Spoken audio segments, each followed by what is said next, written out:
Iya, kita membaca sana-sini, kita belajar tokoh ini, tokoh itu. Tapi pada akhirnya kita sendiri yang memutuskan versi inilah yang saya anggap paling kuat, paling relevan, paling cocok, paling benar. Bahkan bisa gabung-gabung dari tokoh ini sedikit, tokoh itu sedikit, tidak masalah. Kita mandiri berpikirnya.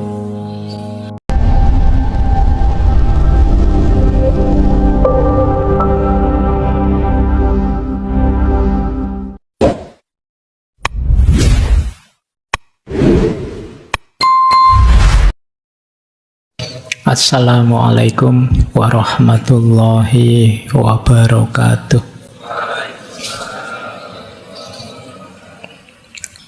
Bismillah. Mari kita lanjutkan lagi belajar kita, ngaji kita. Lanjut. Kalau saya rangkum dari buku Freedom from the Known, caranya untuk bebas bagaimana secara umum, ini secara umum dulu ya, nanti kita lanjutkan detailnya. Kita harus melakukan 6 hal. Yang pertama, ini di semua tokoh pasti ada yang ini, self-awareness, kesadaran diri, pengenalan diri. Kamu harus tahu siapa dirimu,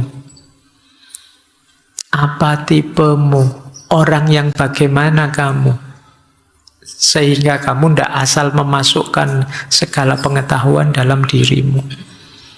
Pengenalan diri ini mutlak, jadi kunci. Makanya teman-teman jangan eman-eman waktu untuk mengenali diri kita. Mengenali diri kita itu proses yang terus-menerus, tidak ada akhirnya, karena kita juga dinamis. Dulu saya bagaimana, sekarang saya bagaimana, harus dikenali terus-menerus. Dulu sebelum punya pacar bagaimana, sekarang setelah diputus bagaimana, pasti berubah. Dulu masih SMA bagaimana, sekarang sudah kuliah bagaimana, pasti berubah. Disitulah pentingnya kita kenali diri terus-menerus.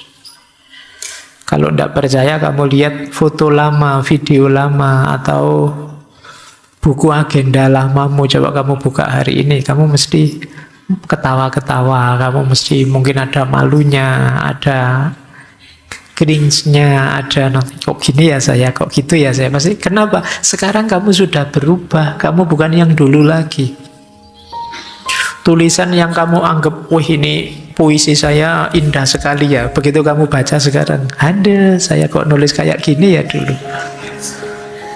Kenapa? Kamu berubah sekarang. Itulah pentingnya kita kenali diri terus-menerus. Kalau sudah, langkah kedua adalah langkah mengenali pengkondisian-pengkondisian di sekeliling kita. Ya termasuk ngaji filsafat malam hari ini itu bukan berarti jangan ngaji, tapi jangan sampai kamu dikendalikan sebegitunya. Kamu harus memutuskan sendiri, kamu harus memfilter sendiri, kamu harus menata sendiri pilihan-pilihanmu.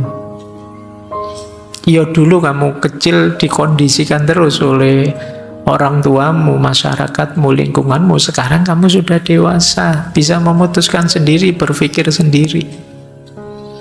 Maka langkah kedua adalah kritis, mengenali pengkondisian-pengkondisian yang terjadi di sekeliling kita.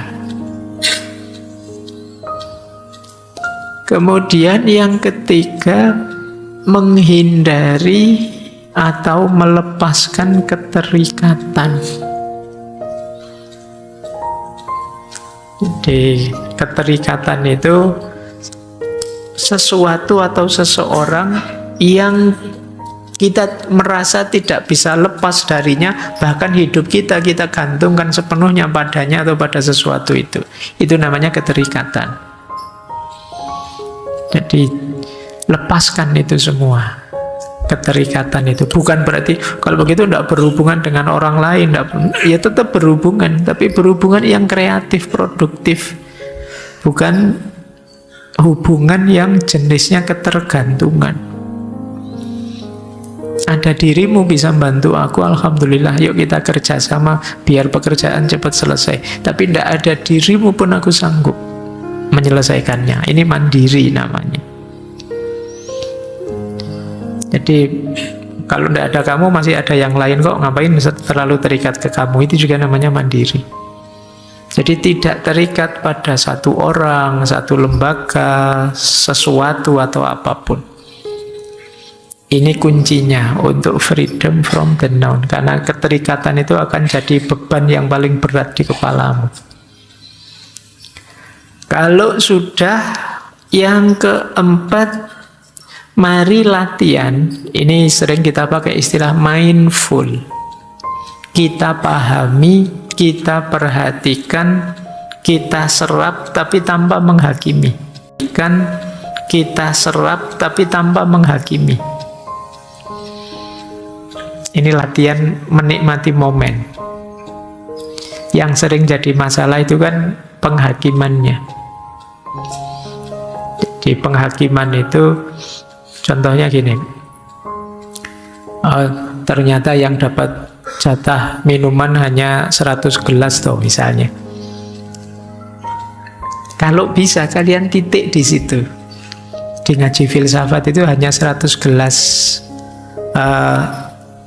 yang hadir, yang dapat minuman, sisanya tidak kebagian. Titik di situ. Yang sering jadi masalah apa? Penghakimannya. Penghakiman itu bisa, dasar takmirnya, tidak tahu situasi. Itu penghakiman sudah. Itu dari kamu sudah. Itu biasanya dasarnya the known tadi. Ya memang harus tahu diri lah, wong yo gratis aja ke sini, masa harus disediain semuanya. Ini penghakiman sudah. Ini judgment-nya. Yang sering membuat hidupmu tidak tenang itu judgment ini, bukan faktanya.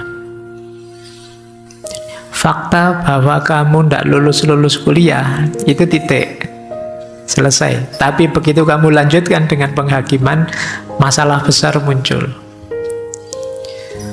Semester berapa mas? Semester 14. Oh semester 14. Selesai kan itu dok. Tapi begitu, kemana saja selama ini? Ngapain? Ya itu penghakiman sudah. Nah, yang sering jadi problem hari ini penghakiman ini. Hati-hati dengan penghakiman. Kalau data-data kita tidak lengkap, kita bisa menzalimi orang. Nanti kalau kalian setelah ini mengakses medsosmu, coba ya kamu latihan membatasi. Oh faktanya cuma ini sih. Ketika sudah masuk ke sini itu komentarnya, itu pandangannya. Oh itu versi dia. Itu penghakimannya. Jadi kalau kalian bisa misah ini, kalian hidupmu lebih nyaman nanti. Penghakiman itulah nanti yang berpotensi jadi the known. Boleh sebut, sekarang kan banyak masalah macam-macam itu. Coba kamu cek ya, yang rame di medsos selalu aspek penghakimannya, bukan deskripsi faktanya. Yang membuat kemudian tadi kita sebut noisy, tidak tenang. Nah, latihan untuk freedom from the known itu membatasi sampai level pemahaman, kemudian nanti dulu kalau mau penghakiman. Jadi ini yang keempat. Biar apa? Tidak terlalu memberati kepala kita. Lewat penghakiman inilah kita rentan disetir, dikendalikan. Karena di situ nanti pasti ada setuju dan tidak setuju, ada pro dan kontra. Di situ kita mulai diarahkan. Yang kelima, kita bisa freedom from the known kalau kita siap menghadapi situasi apapun, perubahan apapun, termasuk hal-hal yang mungkin tidak jelas. Selama ini yang membuat kita sulit berkembang, sulit melepaskan the known, karena ada banyak ketakutan ini, ketakutan itu dalam diri kita. Nanti kalau begini gimana Pak? Nanti kalau berubah jadi begitu gimana Pak? Nah, kita tidak tahu nanti berubah seperti apa. Kita siapkan saja mental kita bahwa hidup itu memang akan selalu dinamis dan berubah. Jadi saya siap menghadapi perubahan apapun. Dan perubahan itu mungkin saya suka, mungkin saya tidak suka. Itulah hidup. Nah, ini meringankan isi kepala kita. Yang sering memberati isi kepala kita itu kan kita tidak siap menghadapi perubahan. Akhirnya ya harus ini terus, harus begini terus. Kita ragu-ragu mau melakukan ini, melakukan itu, karena khawatir efeknya. Padahal efek itu ya sebagian besar ya hanya persepsi model penghakiman tadi. Nah, yang terakhir ini sering dulu kita uraikan, hidup saat ini. Jadi ya kita nikmati momen. Jangan dibayang-bayangi oleh masa lalu, jangan digelisahi oleh masa depan. Ini 6 kunci sebelum nanti kita bahas filosofi-filosofinya. Baik, kita lanjutkan. Ada quote yang menarik dari beliau, be a light unto oneself. Jadilah cahaya untuk dirimu pertama-tama. Jadi kita selama ini kan pahamnya cahaya itu menerangi sekeliling, tapi jadilah dirimu cahaya untuk dirimu. Karena kalau dirimu sendiri tidak bercahaya, bagaimana kamu bisa mencahayai sekelilingmu? Kalau kamu tidak beres, gimana bisa membereskan orang lain? Membereskan masyarakatmu, lingkunganmu, budayamu.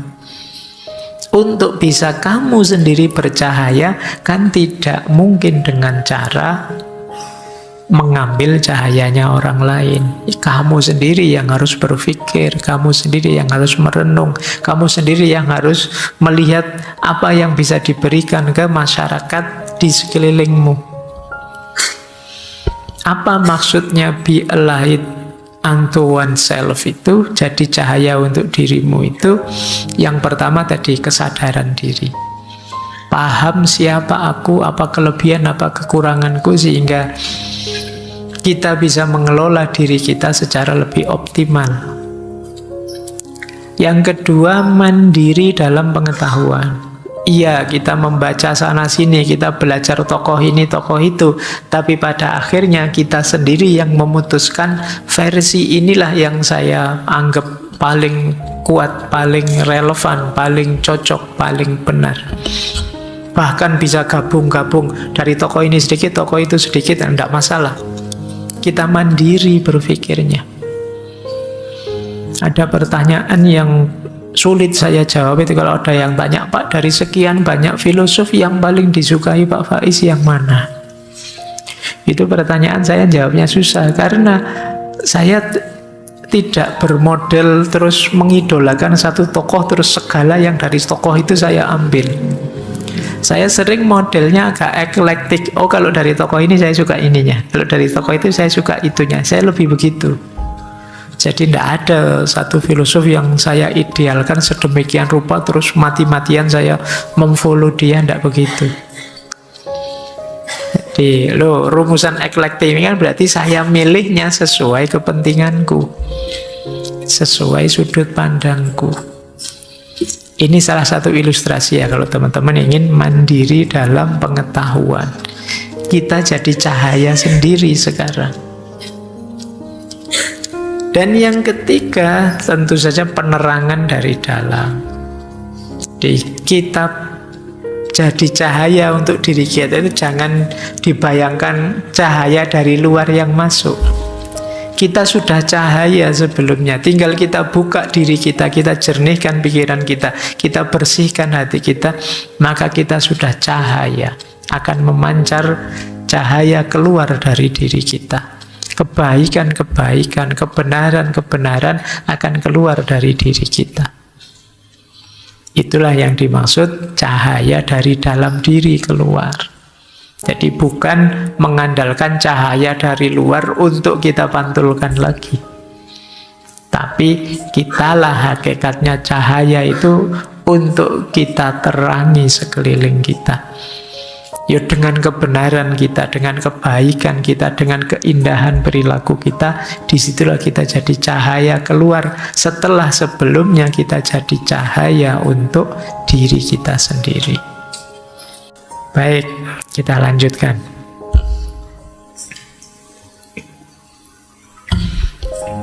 Nah, setelah tadi diceramai oleh Krishnamurti tentang bagaimana kita jangan terbelenggu, bagaimana kita harus mandiri jadi cahaya untuk diri kita, di buku itu ada uraian begini, orang itu kadang-kadang punya dalih untuk tidak melakukannya. Yang paling banyak dalih itu yang pertama, aku tidak mau berubah. Orang yang tidak mau berubah ini biasanya orang yang terjamin hidupnya enak dengan situasi sekarang. Orang yang menemukan pleasure dengan situasi sekarang. Sudah mas sampean itu terbelenggu loh, sampean itu dijajah loh, ndak apa-apa Pak, enak kok. Ya kalau sudah kayak gini ya dia akan mau berubah sudah. Saya nyaman kok Pak dengan yang seperti ini. Ya sudah. Jadi ini akan jadi hambatan. Cara berpikir bahwa baik-baik saja kok Pak semuanya, padahal tidak baik-baik saja. Nah ini problem pertama. Ada problem kedua. Problem kedua biasanya alasannya sulit. Iya sih Pak, memang harus pembebasan, tapi ya sulit Pak. Tidak gampang melakukan itu. Kata Krishnamurti, kalau ada orang ngomong seperti ini, sebenarnya penghalangnya adalah dirinya sendiri. Dia menghalangi dirinya untuk tercerahkan. Jadi ini alasan kedua. Jadi alasan pertama itu alasan, gini saja saya sudah enak kok Pak. Alasan kedua, sulit Pak, ngapain susah-susah. Kita sering begitu. Ada lagi yang nomor 3, ini mungkin lebih canggih alasannya. Saya tahu Pak, itu penting. Tapi gimana terus? Tuntun saya dong. Arahkan saya dong. Itu di banyak sesi macam-macam pertanyaan yang sering muncul pada saya itu, caranya bagaimana Pak? Kita tidak sadar, kita bertanya caranya bagaimana, itu sebenarnya kita sedang menjebak diri kita untuk dijajah, untuk dikuasai. Level tertinggi hubungan dengan sesama itu cinta. Terus pasti muncul pertanyaan, gimana Pak cara mencintai yang baik ya Pak? Itu cara. Terus kamu ingin saya jelaskan, terus saya jelaskan. Mencintai yang baik itu pertama begini loh, kedua begini loh, dan kamu terima terus kamu jalankan. Itu kamu tidak sadar, kamu sedang membelenggu dirimu sendiri. Ya kamu tetap harus berpikir dong, untuk konteks hidupku seperti ini Pak, mencintai yang ideal itu. Situasi saya karena seperti ini. Tapi banyak orang memasrahkan dirinya untuk dibelenggu. Iya Pak, saya tahu itu penting. Terus apa yang harus saya lakukan? Nah ini kamu sedang menyerahkan dirimu untuk dijajah. Makanya Krishnamurti bilang, bila aku cukup tolol untuk memberikanmu sebuah sistem, dan bila engkau cukup tolol untuk menganutnya, maka yang akan engkau lakukan hanyalah meniru, mencontoh, menyesuaikan diri, menerima. Dan bila engkau berbuat demikian, engkau telah menanamkan otoritas orang lain dalam dirimu, sehingga terjadi pertentangan antara engkau dan otoritas itu. Jadi ini kita selama ini banyak bermain di sini. Ada yang tidak mau berubah karena sudah nyaman, ada yang alasannya sukar, ada yang pasif, pasrah saja, ingin dituntun saja, menyerahkan dirinya untuk dijajah. Inilah penghalang dari freedom from the now. Diri kita. Wong ini perjuangan memang melawan diri kita. Jangan dikira kenyamanan itu, kalau yang pertama ya, itu adalah simbol baik-baik saja. Karena nyaman tidak nyaman itu kalau manusia ya tergantung dinamika dirinya, kemudian pembiasaan yang dia lakukan. Orang yang biasa nyopet, ya nyopet itu ya nyaman-nyaman saja bagi dia. Orang yang biasa korupsi, dengan korupsi dia nyaman-nyaman saja, toh ya hidupnya enak. Jadi kalau sekedar nyaman, koruptor-koruptor yang belum tertangkap itu sekarang hidupnya nyaman sekali, enak. Dia tidak akan mau berubah. Maka kenyamanan tidak bisa jadi standar bahwa hidup kita sedang baik-baik saja. Baik, kita lanjutkan. Nah, ini yang melanjutkan tadi ya. Kata beliau, seseorang yang berkata, saya ingin berubah, beritahu saya caranya, tampaknya sangat sungguh-sungguh, sangat serius, tapi sebenarnya tidak. Dia menginginkan otoritas yang diharapkannya akan membawa ketertiban dalam dirinya. Tetapi dapatkah otoritas membawa ketertiban ke dalam? Ketertiban yang dipaksakan dari luar pasti akan selalu menimbulkan kekacauan. Penyebab utama kekacauan dalam diri kita adalah mencari realitas yang dijanjikan oleh orang lain. Jadi kita mengejar ideal, yang idealnya itu milik orang lain, yang dijanjikan oleh orang lain. Itu yang membuat hidup kita kacau. Kenapa? Tidak selalu ideal di orang lain itu cocok untuk kita. Orang lain ini pekerja keras, tiap hari dia kerja mulai pagi sampai sore, maka dia mengidealkan hidup plus istirahat. Bagi dia enaknya hidup itu ya sekali-sekali ada istirahatnya. Terus kita dengar idealismenya, wah berarti hidup itu harus istirahat ya. Terus kamu ambil ideologi itu, padahal kamu selama ini hanya rebahan saja. Kamu tidak ngapa-ngapain, tiap hari ya kelesetan, lesehan, tidak ngapa-ngapain. Loh, kamu ambil ideologi istirahat tadi, tambah kacau hidupmu, gitu loh. Ideal di dia tidak selalu ideal di kita. Dia tidak selalu ideal di kita dalam hal apapun. Makanya kata beliau, yo, perbuatan yang mengacaukan diri kita itu kita menggunakan ideal untuk orang lain, kita pakai untuk hidup kita. Kita tidak mau membaca dulu, aku ini sedang apa, dalam posisi apa, untuk situasi apa. Tidak selalu yang bagus untuk orang lain itu bagus untuk kita.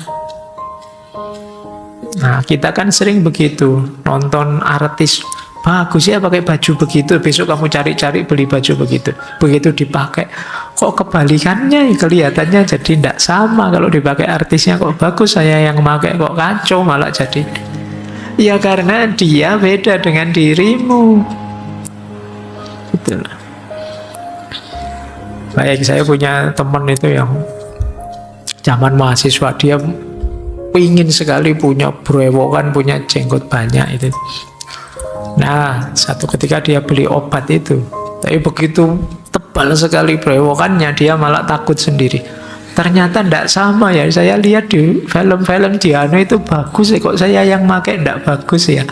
Ya kamu belum mengukur dirimu sendiri dulu sebelum menerapkan yang dipakai orang lain. Jadi memang beda kita dan dia. Itulah yang selama ini sering kita lakukan. Itu masih mending orangnya sadar tidak cocok. Kadang-kadang kita itu ikut orang lain sudah tidak cocok, tapi kita tidak sadar. Yo kayak beli baju versi artis tadi, kita tidak sadar itu tidak cocok ke kita. Pokoknya kita kemana-mana pakai bajunya artis tadi. Orang pada cekikian ketawa, kita merasa orang-orang mesti pingin baju kayak gini itu. Ya itu lebih tragis lagi. Baik, inilah yang digelisahkan oleh Krishnamurti. Jadi selama ini hidup kita itu hanya memulung pikiran-pikirannya orang tanpa kita berpikir sendiri, tanpa kita kritis dan lain sebagainya.